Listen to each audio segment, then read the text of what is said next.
Source: a U.S. judge has ordered indicted former Trump campaign advisors Paul Manafort and Richard Gates to remain under home arrest, rejecting for now their pleas for less stringent bail conditions. U.S. District Judge Amy Berman Jackson also sharply warned lawyers for the duo not to speak about their case outside of court. "This is a criminal trial and not a public relations campaign," Jackson said during a hearing on Thursday. Manafort, 68, who served several months as Trump's campaign manager, and Gates, 45, who also worked on the Republicans' campaign, pleaded not guilty on Monday to a 12-count indictment, which included charges of conspiracy to launder money, conspiracy against the United States, and failing to register as foreign agents of Ukraine's former pro-Russian government. A conviction on conspiracy to launder money alone could carry a sentence of up to 20 years in prison. In a filing with the court on Thursday, Manafort's lawyer, Kevin Downing, argued that the government's case against his client is flimsy and that the bail conditions should be softened because Manafort does not pose a flight risk. Gates' lawyers made a similar request to the court.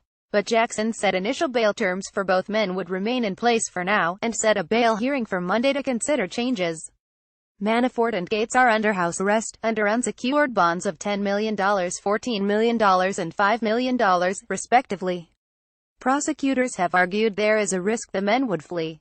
In a related development, Sam Clovis, a top advisor to Trump during his election campaign, on Thursday withdrew his candidacy for a senior administration post, just days after he was linked to another aide who pleaded guilty in the probe into alleged Russian meddling in the 2016 presidential election.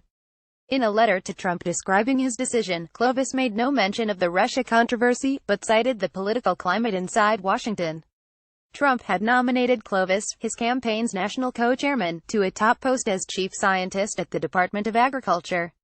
A source familiar with special counsel Robert Mueller's investigation identified Clovis as the unnamed campaign supervisor in a court filing who had discussions with Trump campaign foreign policy advisor George Papadopoulos about efforts to improve U.S.-Russian relations and setting up meetings between senior Trump campaign and Russian officials. Papadopoulos pleaded guilty earlier this month to lying to Federal Bureau of Investigation agents about his dealings with Russians.